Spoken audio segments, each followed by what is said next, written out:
Okay, my name is Jeff Frankenfield, Jeff, then Frankenfield.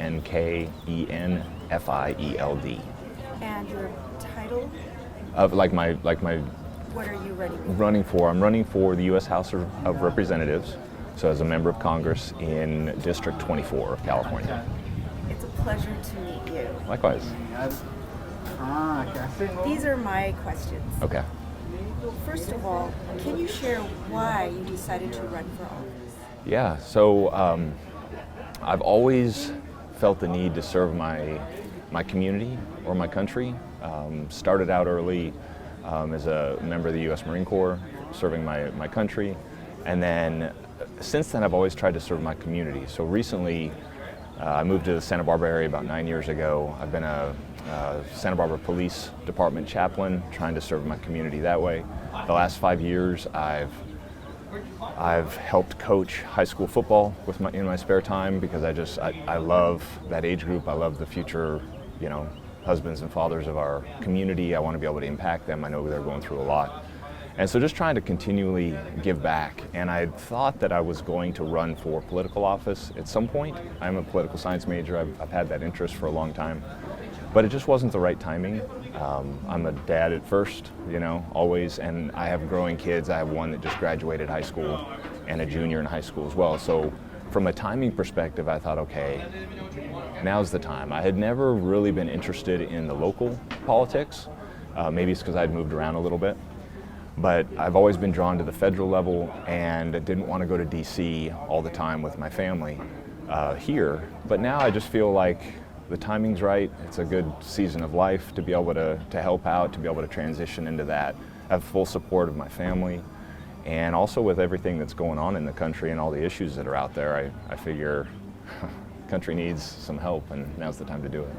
What should the federal government be doing about nuclear energy as a potential green source to limit fossil fuel, burning for electricity, drought, water issues, oil drilling both offshore and across the district, inflation, wildly rising home prices, and homelessness? Yeah. This is a handful of topics. It is. I'll try and go one by one. So from the homeless perspective, that is near and dear to my heart. Generally, it is more of a local issue because people know what works and what doesn't work in the community.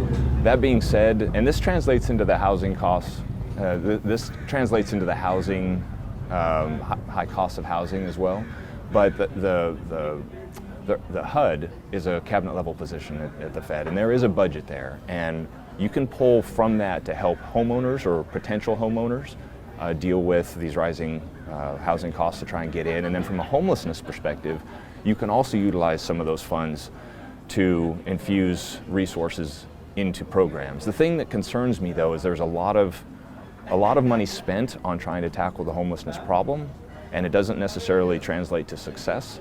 And so I'm not about just spending money and just writing a check and saying, okay, we've done our part. That's not good enough. I want to understand around the country what programs have actually worked, and are those programs being implemented here in our district? And if they aren't, then why not?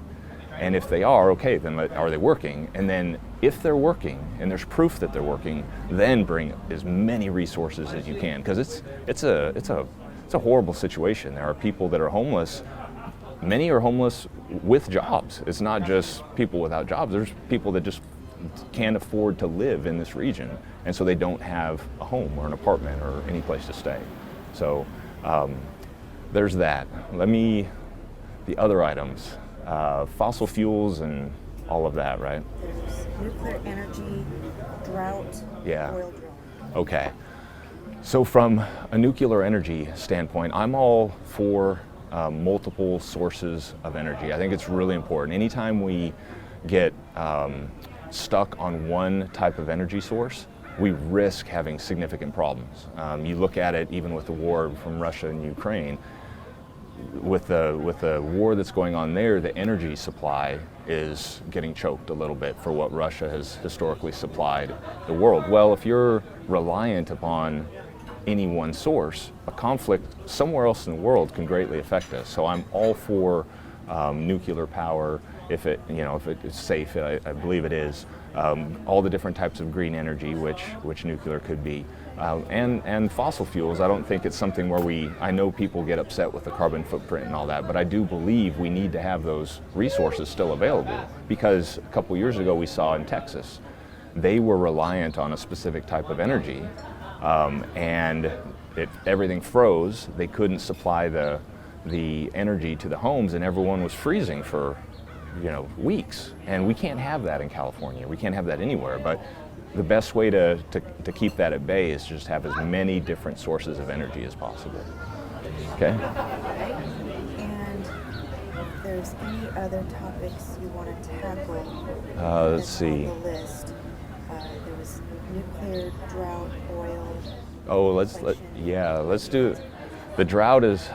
Speaking of the drought, the water issues is huge for me. I mentioned I try and do as much as research as possible. My understanding from a water perspective is most of that governance of water issues is done by the state.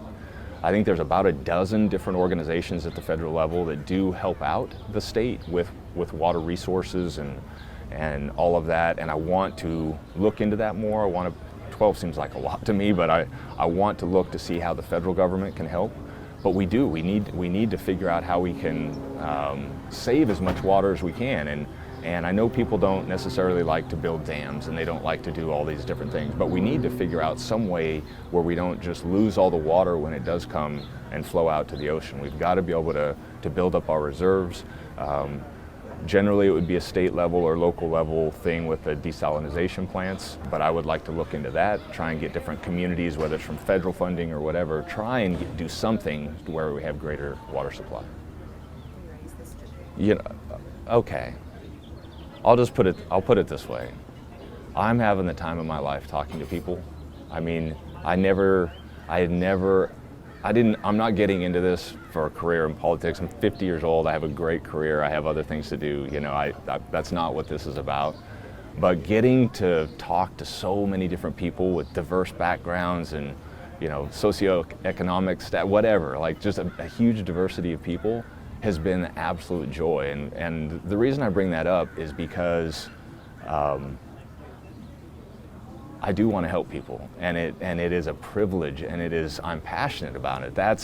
I've done it in so many different arenas, and I wasn't sure what it was going to be like doing a political office thing, but I'm actually more excited than ever because I realize I can impact and help more people than I had access to before. So that's the thing I want to share. Like, I hope people understand my heart towards this whole thing.